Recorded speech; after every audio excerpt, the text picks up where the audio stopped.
Welcome to competitive cracker. എൻ്റെ പേര് ഷൈജു.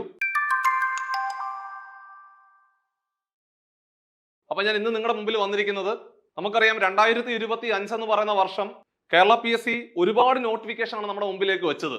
2025 എല്ലാ പ്രധാനപ്പെട്ട പരീക്ഷകളും കേരള PSC നമ്മുടെ മുമ്പിലേക്ക് വെച്ചിരിക്കുകയാണ്. സ്വാഭാവികമായിട്ടും സെൻട്രൽ ഗവൺമെന്റ് പരീക്ഷ എഴുതുന്നവർക്ക് വേണ്ടിയിട്ട് ഇന്ത്യൻ റെയിൽവേ റിക്രൂട്ട്മെന്റ് ബോർഡ് അവരും ഇതുപോലെ തന്നെ വലിയ മാസീവായിട്ടുള്ള ഒരു പരീക്ഷയാണ് നമ്മുടെ മുമ്പിലേക്ക് വെക്കുന്നത്.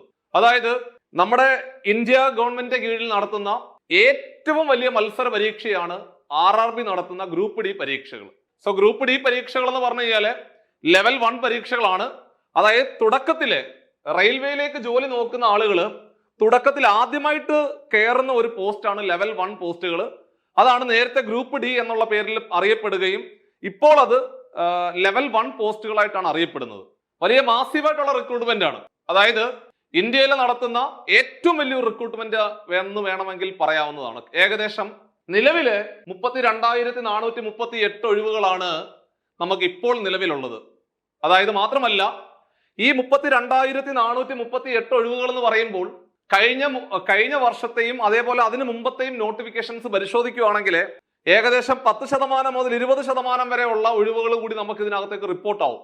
അത് നോട്ടിഫിക്കേഷൻ എൻഡ് ആയതിനു ശേഷം കുറച്ച് ദിവസങ്ങൾക്കുള്ളിൽ തന്നെ കുറച്ച് വേക്കൻസി കൂടി നമുക്ക് വരും. അതായത് ഏകദേശം ഒരു 20% നമ്മൾ ഒരു ഒഴിവുകൾ കൂടി ഇതിനകത്തേക്ക് കാൽക്കുലേറ്റ് ചെയ്യുകയാണെന്നുണ്ടെങ്കിൽ ഏകദേശം 38,000 റൗണ്ട് ചെയ്തുകൊണ്ട് ഒരു 40,000 പേർക്ക് നിയമനം കിട്ടാവുന്ന ഏറ്റവും വലിയ ഒരു പരീക്ഷയാണ് 2025 നടക്കാൻ പോകുന്ന ഗ്രൂപ്പ് ഡി പരീക്ഷ. സോ വലിയ പ്രതീക്ഷകളുമായിട്ടാണ് നമ്മൾ ഈ പരീക്ഷ അഭിമുഖീകരിക്കുന്നത്. മാത്രമല്ല, ഒരുപാട് ആശയക്കുഴപ്പം ഉണ്ടായിരുന്നു. അതായത് ITI നിർബന്ധമാക്കുമോ എന്നുള്ള ആശയക്കുഴപ്പം ഉണ്ടായിരുന്നു. ആ ഒരു തീരുമാനത്തിൽ നിന്നും RRB പിന്മാറിയിരിക്കുകയാണ്. അതായത് 10ാം ക്ലാസ് യോഗ്യതയുള്ള ഏതൊരാൾക്കും ഈ പരീക്ഷ എഴുതാവുന്നതാണ്. മാത്രമല്ല, വയസ്സിലും കുറച്ച് ഇളവുകളുണ്ട്. നേരത്തെ ആയിരുന്നെങ്കിൽ നമുക്ക് 33 വയസ്സ് വരെയുള്ള ഉദ്യോഗാർത്ഥികൾക്ക് മാത്രമേ അപ്ലൈ ചെയ്യാൻ പറ്റത്തുള്ളായിരുന്നു. ഇത്തവണ അത് മാറ്റി കോവിഡിന്റെ ആ ഒരു എക്സെപ്ഷൻ കൂടി നമുക്കിവിടെ കിട്ടിയിട്ടുണ്ട്. അതായത് 36 വയസ്സ് വരെയുള്ള ഉദ്യോഗാർത്ഥികൾക്ക് ഈ പരീക്ഷ എഴുതാവുന്നതാണ്. അതായത് 18 വയസ്സ് മുതൽ 36 വയസ്സ് വരെയുള്ള എല്ലാ ഉദ്യോഗാർത്ഥികൾക്കും ഗ്രൂപ്പ് ഡി പരീക്ഷയ്ക്ക് അപ്ലൈ ചെയ്യാവുന്നതാണ്. നിലവിൽ ഇത് ലൈവ് നോട്ടിഫിക്കേഷൻ ആണ്. എല്ലാവരും ഇപ്പോൾ തന്നെ അപ്ലൈ ചെയ്യുക. ഫെബ്രുവരി 22-ാം തീയതി വരെയാണ് നമുക്ക് ഡേറ്റ് ഉള്ളതെങ്കിൽ പോലും അവസാന സമയം ആവുമ്പോഴത്തേക്ക് സൈറ്റ് ഹാങ് ആവാനുള്ള സാധ്യതയുണ്ട്. അതുകൊണ്ട് എത്രയും പെട്ടെന്ന് നിങ്ങൾ അപേക്ഷ സമർപ്പിക്കുക. 10ാം ക്ലാസ് യോഗ്യതയുള്ള ഉദ്യോഗാർത്ഥിയാണോ നിങ്ങൾക്കൊരു സർക്കാർ ജോലിയാണോ ലക്ഷ്യം? സോ അങ്ങനെയാണെന്നുണ്ടെങ്കിൽ തീർച്ചയായിട്ടും ഈ പോസ്റ്റിലേക്ക് അപ്ലൈ ചെയ്യാവുന്നതാണ്. വേറെ ഒരു യോഗ്യതയും വേണ്ട. 10ാം ക്ലാസ് പാസ് ആയിട്ടുണ്ടെങ്കിൽ എല്ലാവർക്കും അപ്ലൈ ചെയ്യാൻ പറ്റുന്ന ഒരു പരീക്ഷയാണ് ഗ്രൂപ്പ് ഡി പരീക്ഷ. സ്വാഭാവികമായിട്ടും ഗ്രൂപ്പ് ഡി പരീക്ഷ എഴുതുന്ന സമയത്ത് 10ാം ക്ലാസ് നിലവാരത്തിലുള്ള ചോദ്യങ്ങളാണ് പരീക്ഷയ്ക്ക് വരുന്നത്. കാരണം 10ാം ക്ലാസ് ആണല്ലോ യോഗ്യത. അപ്പൊ സ്വാഭാവികമായിട്ടും 10ാം ക്ലാസ് യോഗ്യതയുള്ള ഒരു പരീക്ഷ ആയതുകൊണ്ട് 10ാം ക്ലാസ് നിലവാരത്തിലുള്ള ചോദ്യങ്ങളാണ് നമ്മുടെ ക്വസ്റ്റ്യൻ പേപ്പറിനകത്ത് വരുന്നത് എന്നുള്ള കാര്യം ഓർമ്മിപ്പിക്കുകയാണ്. സ്വാഭാവികമായിട്ടും ഈ പരീക്ഷയ്ക്ക് തയ്യാറെടുക്കുമ്പോൾ നമ്മൾ സാധാരണഗതിയിൽ പോലെ ചുമ്മാ അങ്ങോട്ട് പ്രിപ്പയർ ചെയ്യാൻ പറ്റത്തില്ല. കാരണം ഡിഗ്രി ഉള്ളവരെല്ലാവരും എഴുതുന്ന നല്ലൊരു പോസ്റ്റാണ്. കാരണം ഈ ഒരു തസ്തികയിൽ കയറി കഴിയുമ്പോൾ നമുക്ക് നമ്മുടെ ഈ ഡിപ്പാർട്ട്മെന്റ് എക്സാം ഒക്കെ എഴുതിയിട്ട് നമുക്ക് ഭേദപ്പെട്ട നല്ല ഒരു പോസ്റ്റിലേക്ക് എത്താനുള്ള സാധ്യത വളരെ കൂടുതലാണ്. മാത്രമല്ല, ശമ്പളത്തിന്റെ കാര്യത്തിലും വലിയ വർധനവാണ് മറ്റുള്ള പോസ്റ്റുകളെ അപേക്ഷിച്ച് നോക്കുമ്പോൾ. അപ്പൊ അതുകൊണ്ട് ഈ എല്ലാ സാധ്യതകളും മുമ്പിൽ കണ്ടുകൊണ്ട് എല്ലാവരും അപ്ലൈ ചെയ്യുന്ന ഒരു പ്രധാനപ്പെട്ട തസ്തികയാണ് ഏത്? ഗ്രൂപ്പ് ഡി എന്ന് പറയുന്ന പരീക്ഷ. സോ അതുകൊണ്ട് പഠിച്ചു തുടങ്ങുമ്പോൾ തന്നെ വളരെ സീരിയസ് ആയിട്ട് നിങ്ങൾ പഠിക്കുകയാണെന്നുണ്ടെങ്കിൽ 2025 നിങ്ങൾ എഴുതാൻ പോകുന്ന ഈ ഒരു പരീക്ഷ ജീവിതത്തിലെ വലിയ മാറ്റങ്ങൾ കൊണ്ടുവന്ന് 2026, 2027 എന്ന് പറയുന്ന വർഷത്തിലെ നിങ്ങൾക്കൊരു ജോലിയിലേക്ക് പ്രവേശിക്കാൻ സാധിക്കും. അപ്പോൾ 10ാം ക്ലാസ് യോഗ്യതയുള്ള ഏതൊരാൾക്കും എത്തിച്ചേരാൻ പറ്റുന്ന വലിയൊരു പരീക്ഷയാണിത്. ഇത് നടത്തുന്നത് നമുക്കറിയാം, റെയിൽവേയുടെ പരീക്ഷകൾ നടത്തുന്നത് റെയിൽവേ റിക്രൂട്ട്മെന്റ് ബോർഡുകളാണ്. അത് പല സോണുകളുണ്ട്. നമ്മളിപ്പോ സതേൺ സോൺ ആണ് വെക്കുന്നതെങ്കിൽ നമുക്ക് ജോലി കിട്ടുന്നത് ഒന്നുകിൽ കേരളത്തിലായിരിക്കും, അല്ലെങ്കിൽ തമിഴ്നാട്ടിലായിരിക്കും. അങ്ങനെയൊക്കെയുള്ള ഇങ്ങനെ ഒരു പ്രത്യേകതയുണ്ട്. അപ്പോൾ നമ്മൾ ഏത് സോണിലാണോ വെക്കുന്നത് ആ സോണിലാണ് നമുക്ക് ജോലി കിട്ടുന്നത്. ആ ഒരു പ്രത്യേകത കൂടിയുണ്ട്. അപ്പൊ നിങ്ങൾക്ക് വേണമെങ്കിൽ വെസ്റ്റേൺ സോൺ വെക്കാൻ പറ്റും. അതല്ല ഡൽഹിയാണ് ഇഷ്ടമുള്ള ആൾക്കാരെങ്കിൽ ഡൽഹി ആ ഒരു സോൺ വെക്കാൻ പറ്റും. സെൻട്രൽ റെയിൽവേ വെക്കാൻ പറ്റും. അങ്ങനെ ഒരു പ്രത്യേകത കൂടിയുണ്ട് ഈ ഒരു തസ്തികയ്ക്ക്. ഓക്കെ, ഇനി നമുക്കറിയാം ഇന്ത്യയിൽ നടത്തുന്ന ഏറ്റവും വലിയ മത്സര പരീക്ഷയാണ് RRBയുടെ പരീക്ഷകൾ. RRB പല പരീക്ഷകൾ നടത്താറുണ്ട്. ജൂനിയർ എഞ്ചിനീയർ എന്ന് പറഞ്ഞ പരീക്ഷ നടത്താറുണ്ട്, NTPC പരീക്ഷകൾ നടത്താറുണ്ട്, ഗ്രൂപ്പ് C പരീക്ഷകളാണ് അതെല്ലാം, ഗ്രൂപ്പ് D പരീക്ഷകൾ നടത്താറുണ്ട്. പക്ഷേ വേക്കൻസി ഉള്ള ഒരു പരീക്ഷ അത് ഗ്രൂപ്പ് D പരീക്ഷയാണ്. അത് പ്രത്യേകം ഓർമ്മയിൽ ഉണ്ടാവണം. ഇനി നമുക്കറിയാം, പരീക്ഷ എഴുതിയതിനു ശേഷം നമ്മൾ ഫിസിക്കലിലേക്ക് പോകുന്നു. ഫിസിക്കലും കഴിയുമ്പോൾ ഡോക്യുമെന്റ് വെരിഫിക്കേഷനിലേക്ക് പോകുന്നു. അതും കഴിഞ്ഞ് മെഡിക്കലും കഴിയുമ്പോൾ നമുക്ക് ജോലി കിട്ടും. ഇത്രയും കടമ്പകളാണ് നമുക്ക് അവിടെ ഉള്ളത്. കൃത്യമായിട്ട് പറയുവാണെങ്കിൽ 4 സ്റ്റെപ്പാണ് അവിടെ. 4നും ഒരേ പ്രാധാന്യമാണ്. അവിടെ നമുക്ക് വലിയ ബുദ്ധിമുട്ടില്ലാത്ത ഡോക്യുമെന്റ് വെരിഫിക്കേഷന് മാത്രമേ ഉള്ളൂ വലിയൊരു ബുദ്ധിമുട്ടില്ലാത്ത. ബാക്കി ഈ പറഞ്ഞ 3 എണ്ണവും വലിയ കടമ്പ തന്നെയാണ്. ഇവിടെ നമുക്ക് പ്രധാനമായിട്ടും ജോലി കിട്ടുന്നത് 18 കാറ്റഗറിയാണ്. 18 പോസ്റ്റുകൾക്കാണ് നമുക്ക് ജോലി കിട്ടുന്നത്. അതിൽ ഒന്നാമത്തേന്ന് പറഞ്ഞു കഴിഞ്ഞാല്, ഇത് നമ്മൾ ഈ അപ്ലൈ ചെയ്യുന്ന സമയത്ത് നമുക്ക് ഇവിടെ മുതൽ അങ്ങോട്ട് നോക്കാം. അതായത് അസിസ്റ്റന്റ് സിഗ്നൽ ആൻഡ് ട്രാൻസ്മിഷൻ മുതൽ അങ്ങോട്ട് ഏറ്റവും അവസാനം ട്രാക്ക് മെയിന്റനർ വരെയുള്ള തസ്തികകളാണ് ഉള്ളത്. അതായത് കൃത്യമായിട്ട് പറയുവാണെങ്കിൽ 14 പോസ്റ്റുകൾക്ക് വേണ്ടിയിട്ടാണ് നമ്മൾ ഇപ്പോൾ അപ്ലൈ ചെയ്യാൻ പോകുന്നത്. ഇനി അപ്ലൈ ചെയ്യുമ്പോൾ തന്നെ തീർച്ചയായിട്ടും ഇതിനകത്ത് കുറെ അധികം ജോലികൾക്ക് വലിയ വർക്ക് ലോഡ് ഇല്ലാത്തതായിട്ടുണ്ട്. പക്ഷെ ശമ്പളം കുറവായിരിക്കും. ശമ്പളം കുറവെന്ന് പറഞ്ഞു കഴിഞ്ഞാല് ശമ്പളത്തിന്റെ അലവൻസ് വളരെ കുറവായിരിക്കും. അതായത് ചില പോസ്റ്റുകൾക്കൊന്നും റിസ്ക് അലവൻസ് എന്ന് പറയുന്ന സാധനങ്ങളില്ല. ചില പോസ്റ്റുകളുടെ സാലറി ഒരുപാട് മുകളിലേക്ക് പോകാറുണ്ട്. അത് ഗ്രോത്ത് സാലറിയാണ്. എന്ന് പറഞ്ഞു കഴിഞ്ഞാല് നമ്മുടെ ബേസിക് സാലറി എല്ലായ്പ്പോഴും ഗ്രൂപ്പ് ഡിക്ക് സെയിം ആണ്. പക്ഷേ നമുക്ക് നെറ്റ് സാലറി വരുന്ന ഒരു മാസം കഴിയുമ്പോൾ നമ്മുടെ സാലറി 50,000-നും 60,000-നും ഒക്കെ മുകളിൽ പോകാറുണ്ട്. അങ്ങനെ ഒരു പ്രത്യേകതയുണ്ട്. അതെല്ലാം അലവൻസിന്റെ അടിസ്ഥാനത്തിലാണ്. അപ്പൊ നമ്മൾ ഇവിടെ നോക്കുന്ന സമയത്ത് ഈ ഓരോ പോസ്റ്റുകൾ അപ്ലൈ ചെയ്യുമ്പോൾ തീർച്ചയായിട്ടും നമുക്ക് പ്രിഫറൻസ് വെക്കാൻ സാധിക്കും. ഇപ്പൊ നിങ്ങൾക്ക് ഏറ്റവും കൂടുതൽ ഇഷ്ടമുള്ള പോസ്റ്റ് എന്ന് പറഞ്ഞു കഴിഞ്ഞാല് ഈ TL ആൻഡ് AC എന്ന് പറയുന്ന ഒരു പോസ്റ്റ് ഉണ്ട്. അത് നമ്മൾ ട്രെയിൻ അകത്ത് തന്നെ സഞ്ചരിക്കുന്ന ഒരു ജോലിയാണ്. അതായത് ട്രെയിനിന്റെ ലൈറ്റ് അറേഞ്ച്മെന്റും അതുപോലെ തന്നെ AC-യുടെ ടെമ്പറേച്ചർ അറേഞ്ച്മെന്റും ആണ്. സോ അത് നമുക്ക് ജോലി വരുന്നത് ജനറൽ സർവീസ് ഉണ്ട്, പ്രൊഡക്ഷൻ യൂണിറ്റിലും വരുന്നുണ്ട്. സോ അങ്ങനെ ഒരുപാട് പ്രത്യേകതകളുണ്ട്. അപ്പൊ നമ്മൾ ജോലിക്ക് അപ്ലൈ ചെയ്യുമ്പോൾ തന്നെ അതാണ് നിങ്ങൾക്ക് കൂടുതൽ ഇഷ്ടമെങ്കിൽ സ്വാഭാവികമായിട്ടും ഒന്നാമത്തെ പ്രിഫറൻസിലേക്ക് അത് വരണം.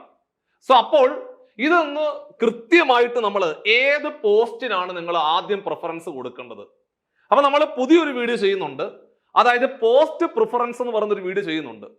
ഏതൊക്കെ പോസ്റ്റുകളാണുള്ളത്, ഈ 14 പോസ്റ്റുകൾ, അതുമായിട്ട് ബന്ധപ്പെട്ടുകൊണ്ട് എന്തൊക്കെയാണ് ആ പോസ്റ്റുകളുടെ ഓരോന്നിന്റെയും പ്രത്യേകതകൾ, നിങ്ങൾക്ക് ഏകദേശം ഒരു മാസം കഴിയുമ്പോൾ നിങ്ങളുടെ കയ്യിലേക്ക് എത്ര രൂപ സാലറി വരും, സോ അതിന്റെ വർക്ക് ലോഡ് എങ്ങനെയാണ്, നിങ്ങൾക്ക് ഉപരിപഠനം അതായത് ഡിപ്പാർട്ട്മെന്റ് എക്സാം എഴുതാനുള്ള സാധ്യതകളുണ്ടോ, സോ ആ ഒരു പോസ്റ്റിലേക്ക് നിങ്ങൾ നിൽക്കുമ്പോൾ നിങ്ങൾക്ക് പ്രൊമോഷൻ കിട്ടാനുള്ള സാധ്യതകളുണ്ടോ, ഇതൊക്കെ ഉൾപ്പെടെയുള്ള ഒരു ഡീറ്റെയിൽഡ് ആയിട്ടുള്ള ഒരു വീഡിയോ നമ്മൾ പിന്നീട് ചെയ്യും.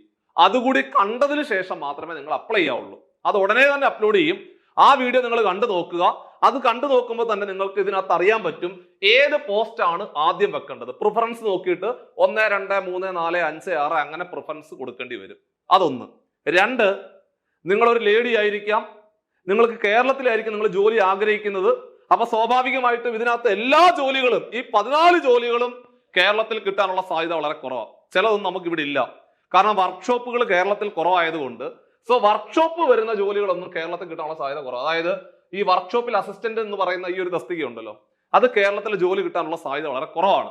അപ്പൊ അതൊക്കെ നിങ്ങൾ ശ്രദ്ധിക്കണം. കേരളത്തിൽ ജോലി കിട്ടാൻ ആഗ്രഹിക്കുന്നവര് ആ പ്രിഫറൻസ് നോക്കിയിട്ട് വേണം ചെയ്യേണ്ടത്. അത് നമ്മൾ പ്രത്യേകമായിട്ട് അതൊരു വീഡിയോ തന്നെ ചെയ്യുന്നുണ്ട്.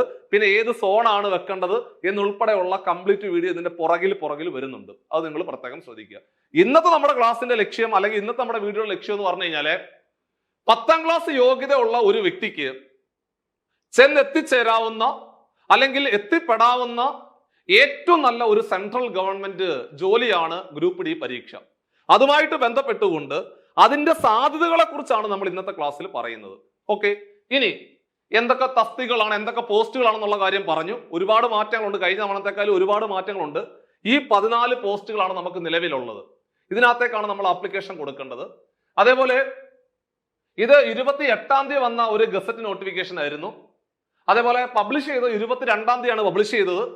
സ്വാഭാവികമായിട്ടും തൊട്ടടുത്ത ദിവസം തന്നെ നമുക്ക് അപ്ലൈ ചെയ്യാനുള്ള പ്രൊവിഷൻ RRB തരികയായിരുന്നു ഉണ്ടായിരുന്നത്. അതായത് ജനുവരി മാസം 23ാം തീയതി മുതൽ നമുക്ക് പരീക്ഷയ്ക്ക് അപ്ലൈ ചെയ്യാനുള്ള സാധ്യത അവിടെ ഗേറ്റ് ഓപ്പൺ ആയി.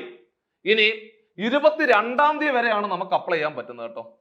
22 അതായത് ഫെബ്രുവരി മാസം 22 വരെ നിങ്ങൾക്ക് ഈ പോസ്റ്റിന് അപ്ലൈ ചെയ്യാൻ പറ്റും.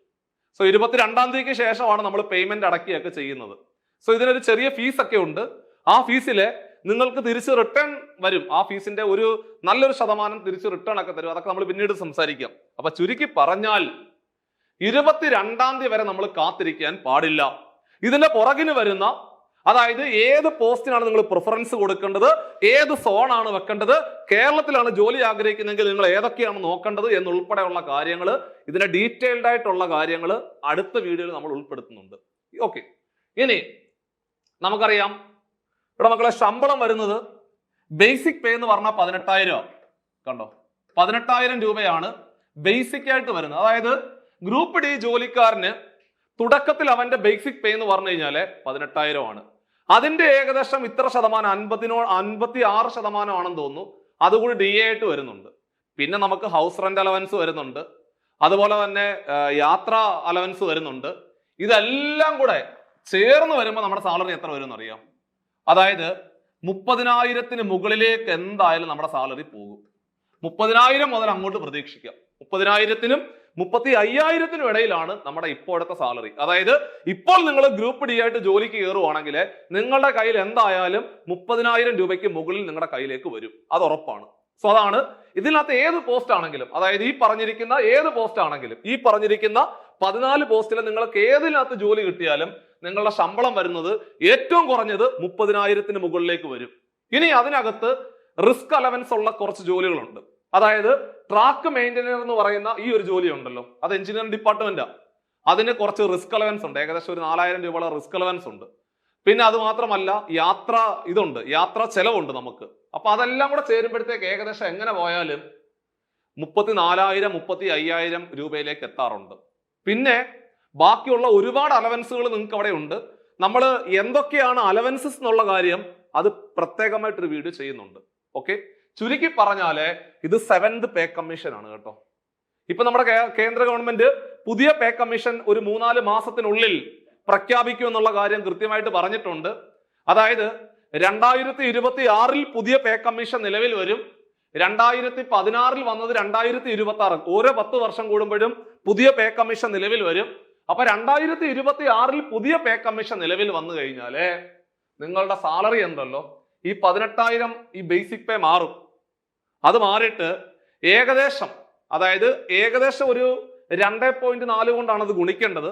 എല്ലാം കൂടെ ചെയ്തു വന്നതിന് ശേഷം നമ്മുടെ കയ്യിൽ കിട്ടുന്ന സാലറി ഉണ്ടല്ലോ ഏകദേശം 48,000 49,000 രൂപ. റൗണ്ട് ചെയ്തിട്ട് ഏറ്റവും ചുരുങ്ങിയത് ഒരു 49,000 രൂപയിലേക്ക് നമ്മൾ എത്തുവാണ് സാലറി. അതുകൊണ്ടാണ് നമ്മൾ പറഞ്ഞത് 10ാം ക്ലാസ് യോഗ്യത ഉള്ള ഒരുത്തിന് 50,000 രൂപ ശമ്പളം, അതായത് 1,00,000 രൂപ ശമ്പളം എന്ന് പറയുന്ന ഒരു പോസ്റ്റാണ് ഇപ്പോൾ നമ്മുടെ മുമ്പിൽ വന്നിരിക്കുന്നത്. സോ ഒരു വലിയ സാധ്യതയാണ് 10ാം ക്ലാസ് യോഗ്യതയുള്ള എല്ലാവർക്കും അപ്ലൈ ചെയ്യാൻ പറ്റുന്ന 1,00,000 രൂപ ശമ്പളം കിട്ടാവുന്ന ഏറ്റവും നല്ലൊരു ഡ്രീം ജോബ് കൂടിയാണ് ഏത് ഗ്രൂപ്പ് ഡി പരീക്ഷ. സ്വാഭാവികമായിട്ട് നിങ്ങൾ പുറത്തേക്ക് നോക്കുമ്പോൾ ഒരുപാട് ആൾക്കാർ നെഗറ്റീവ് റിവ്യൂ ഒക്കെ പറയും. അതൊന്നും നിങ്ങൾ മൈൻഡ് ചെയ്യേണ്ട ആവശ്യമില്ല. അതൊന്നും അല്ല ജോലി എന്നുള്ള കാര്യം ഒരിക്കൽ കൂടി ഓർമ്മിപ്പിക്കുകയാണ്. നമ്മൾ ട്രെയിനിങ് കഴിയുമ്പോൾ നമ്മൾ സേഫ് ആയി. സോ നമുക്ക് അവിടെ ഒരു പ്രൊബേഷൻ പീരീഡ് ഉണ്ട്. പ്രൊബേഷൻ പീരീഡ് എന്ന് പറയുമ്പോൾ 2 വർഷത്തെ പ്രൊബേഷൻ പീരീഡ് ആണ്. 2 വർഷത്തെ പ്രൊബേഷൻ പീരീഡ് കഴിയുമ്പോൾ നിങ്ങൾക്ക് ഡിപ്പാർട്ട്മെന്റ് എക്സാം എഴുതാൻ പറ്റും. ഡിപ്പാർട്ട്മെന്റ് എക്സാം എഴുതി കഴിഞ്ഞു കഴിഞ്ഞാൽ ഏറ്റവും നല്ല നിങ്ങളുടെ യോഗ്യത ഡിഗ്രി ആണെന്നുണ്ടെങ്കിൽ നിങ്ങൾ ഡിഗ്രി യോഗ്യത ഉള്ള ഒരു ജോലിക്കാരനായിട്ട് അവിടെ മാറാൻ സാധിക്കും. അതിനുള്ള പ്രൊവിഷൻ ഒക്കെ ഉണ്ട്. ആ ഒരു സാധ്യത കൂടി നമുക്ക് ഇവിടെ പ്രയോജനപ്പെടുത്തി എടുക്കാവുന്നതാണ്. സോ പിന്നെ നമ്മൾ ആദ്യമേ പറഞ്ഞ കാര്യം 18 വയസ്സിനും 36 വയസ്സിനും 18 വയസ്സ് മുതൽ 36 വയസ്സ് വരെയുള്ള എല്ലാ ഉദ്യോഗാർത്ഥികൾക്കും അപ്ലൈ ചെയ്യാൻ പറ്റും.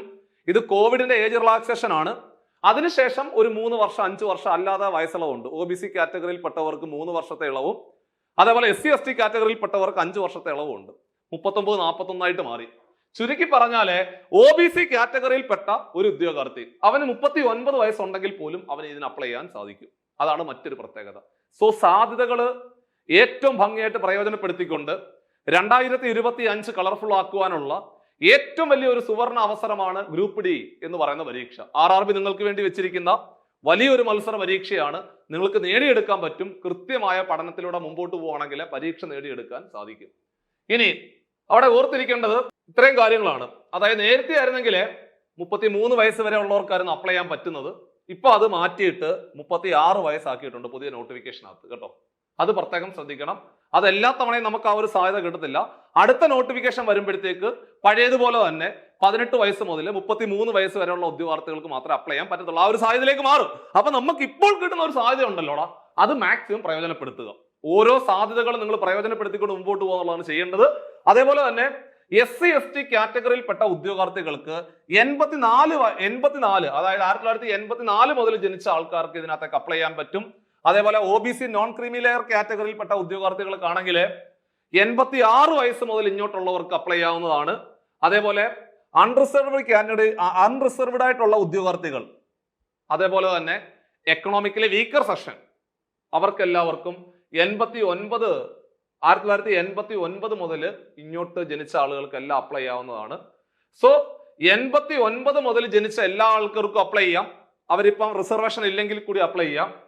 OBC നോൺ ക്രീമി ലെയർ കാറ്റഗറിയിൽപ്പെട്ട ഉദ്യോഗാർത്ഥികൾക്ക് 1986 മുതൽ ഇങ്ങോട്ട് ജനിച്ച ആളുകൾക്ക് അപ്ലൈ ചെയ്യാവുന്നതാണ്. അതേപോലെ നിങ്ങൾ ഇത്രയും ഒരു കാര്യം പ്രത്യേകം ശ്രദ്ധിക്കേണ്ടതാണ്. ഓക്കെ, അപ്പൊ നമ്മൾ പറഞ്ഞു വന്നത് ഈ വയസ്സിന്റെ ഒരു വലിയൊരു സാധ്യത ഇവിടെ നിങ്ങൾ പ്രയോജനപ്പെടുത്തിക്കൊണ്ട് മുമ്പോട്ട് പോകണം എന്നുള്ള കാര്യം വീണ്ടും വീണ്ടും ഓർമ്മിപ്പിക്കുകയാണ്. ഓക്കെ, നമുക്കിനി പരീക്ഷ നടക്കുന്നത് ആദ്യം ഒരു CBT എക്സാം ആണ്. അതായത് കമ്പ്യൂട്ടർ ബേസ്ഡ് ടെസ്റ്റ് ആണ് ആദ്യമായിട്ട് നടക്കുന്നത്. ഒരു 100 മാർക്കിന്റെ പരീക്ഷയാണ്. അതായത് നമ്മൾ കമ്പ്യൂട്ടർ ബേസ്ഡ് ടെസ്റ്റ് ആണ്, 100 മാർക്കിന്റെ പരീക്ഷയാണ്. അതിൽ നിങ്ങൾ ക്വാളിഫൈ ചെയ്ത് കഴിഞ്ഞാൽ നിങ്ങളെ ഫിസിക്കൽ എഫിഷ്യൻസി ടെസ്റ്റിലേക്ക് വിളിക്കുന്നു, ഫിസിക്കലിന് വിളിക്കുന്നു. അത് കഴിയുമ്പോഴാണ് ഡോക്യുമെന്റ് വെരിഫിക്കേഷൻ നടക്കുന്നത്. അതിനുശേഷം നമ്മളെ മെഡിക്കൽ എക്സാമിനേഷൻ, അതായത് മെഡിക്കലിന് വിളിക്കുന്നു. ഈ 4 പ്രോസസ്സും കംപ്ലീറ്റ് ചെയ്യുമ്പോൾ തീർച്ചയായിട്ടും നമ്മൾ ഗ്രൂപ്പ് ഡി ആയിട്ട് മാറുകയാണ് ചെയ്യുന്നത്. സോ അതാണ് അവിടെ ഓർത്തിരിക്കേണ്ടത്. ഈ 4 പ്രോസസ് ആണുള്ളത്. അതിലെ ആദ്യത്തെ ഫേസ് ആണ് CBT. സോ CBT എക്സാമിന് തയ്യാറെടുക്കുന്ന സമയത്ത് നിങ്ങൾ എങ്ങനെയാണ് പ്രിപ്പയർ ചെയ്യേണ്ടത്, ഏതൊക്കെ മേഖലകൾ കേന്ദ്രീകരിച്ചുകൊണ്ടാണ് പഠിക്കേണ്ടത് എന്നുൾപ്പെടെയുള്ള കംപ്ലീറ്റ് കാര്യങ്ങൾ നമ്മൾ സെപ്പറേറ്റ് വീഡിയോ ചെയ്യുന്നുണ്ട്. അതേപോലെ നിങ്ങൾ ആദ്യം ചെയ്യേണ്ട പരിപാടി എന്ന് പറഞ്ഞു കഴിഞ്ഞാൽ CBT വിട്ടേക്ക്, ഇതെല്ലാം വിട്ടേക്ക്, ഇതെല്ലാം ഓരോ വീഡിയോ ആയിട്ട് വരുന്നുണ്ട്. ആദ്യം നിങ്ങൾ ചെയ്യേണ്ട പരിപാടി എന്ന് പറഞ്ഞു കഴിഞ്ഞാൽ അപേക്ഷ സമർപ്പിക്കുക എന്നുള്ളതാണ് ചെയ്യേണ്ടത്. അതിൽ പ്രധാനമായിട്ടും വേണ്ട ഒരു കാര്യം എന്ന് പറഞ്ഞു കഴിഞ്ഞാൽ പോസ്റ്റ് പ്രിഫറൻസ്. നിങ്ങൾക്ക് വേണ്ട പോസ്റ്റിന് കൃത്യമായിട്ട് പ്രിഫറൻസ് കൊടുക്കുക. ഏത് സോൺ വെക്കണം, ഈ 2 കാര്യങ്ങളുടെ വീഡിയോ ഉടനെ വരുന്നുണ്ട്. അതിനുശേഷം എങ്ങനെ അപ്ലൈ ചെയ്യണം, ഇതും ഉടനെ വരുന്നുണ്ട്.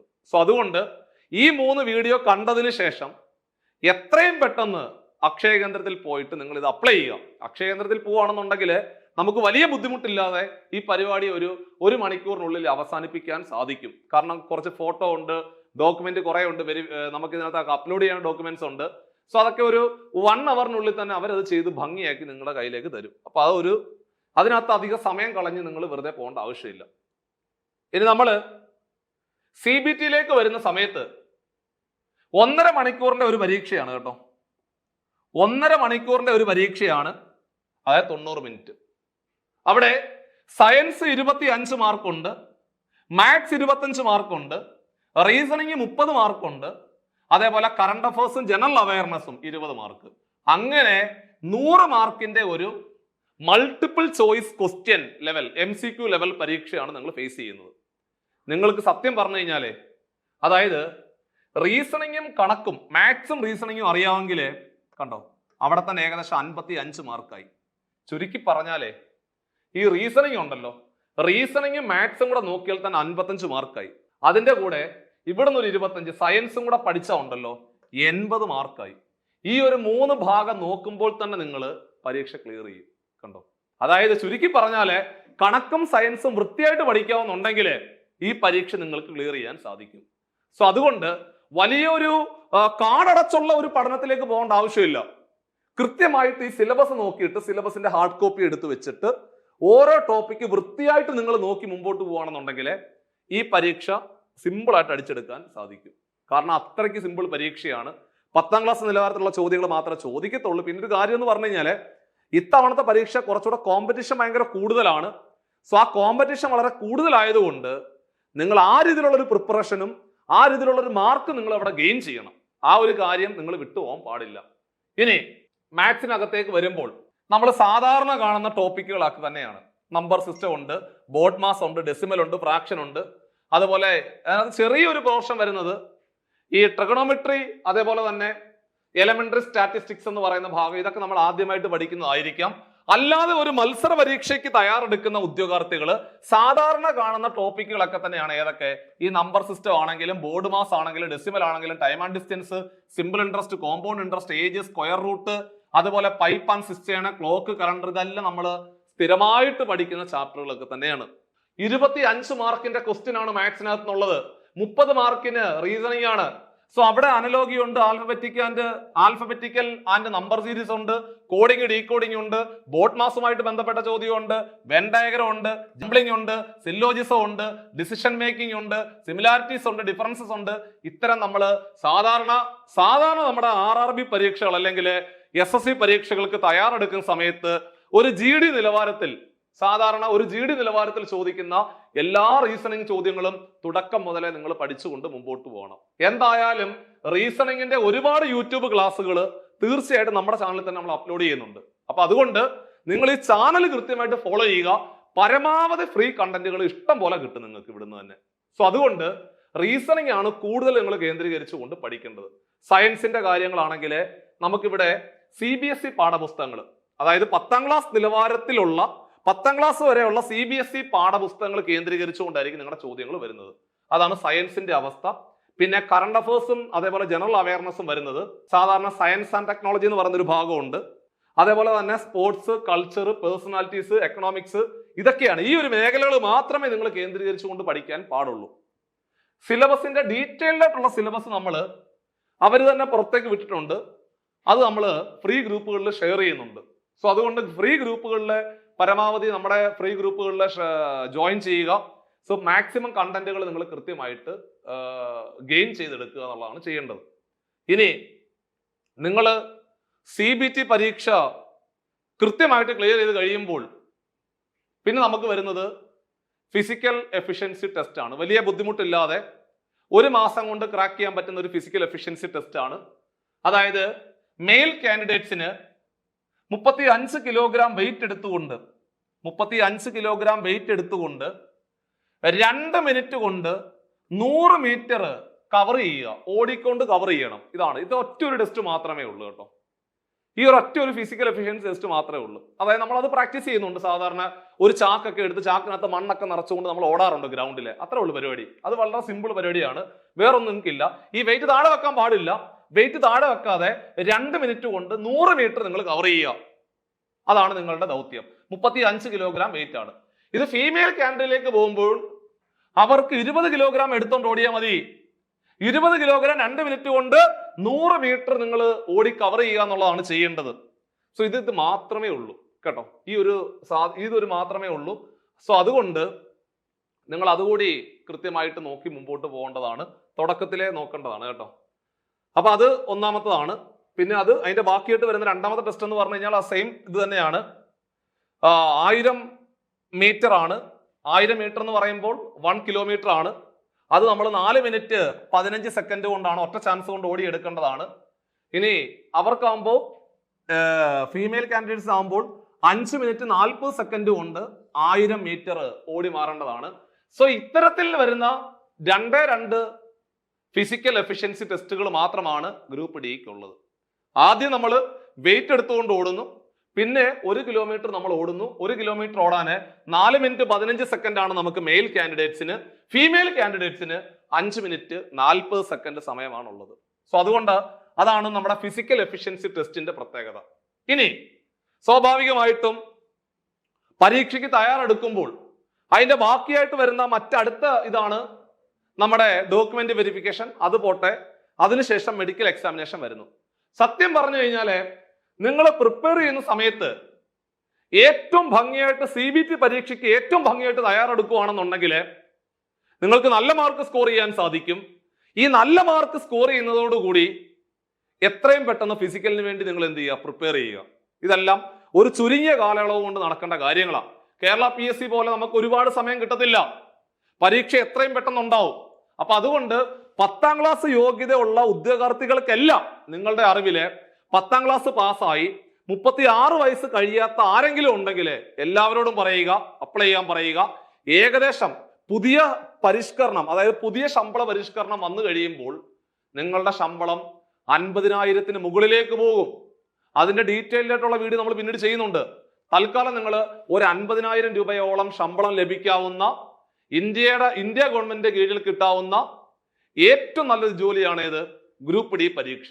സോ ഏറ്റവും ഭംഗിയായിട്ട് പ്രിപ്പയർ ചെയ്യണം. സോ ഓരോ ദിവസങ്ങളും ഓരോ മണിക്കൂറുകളും ഇനിയുള്ളത് നിർണായകമാണ്. ഇപ്പോഴേ നിങ്ങൾ പഠിച്ചു തുടങ്ങുക. ചെറിയ ചെറിയ ചുവട് വെപ്പുകളാണ് നാളെയിലേക്ക് നമ്മൾ എത്തിക്കുന്നത്. സോ അതുകൊണ്ട് ഇത്തരത്തില് ഓരോ ദിവസങ്ങളും നിങ്ങൾ സിലബസ് എടുത്തു വെച്ചുകൊണ്ട് ഏറ്റവും ഭംഗിയായിട്ട് പ്രിപ്പയർ ചെയ്തുകൊണ്ട് മുമ്പോട്ട് പോകണം.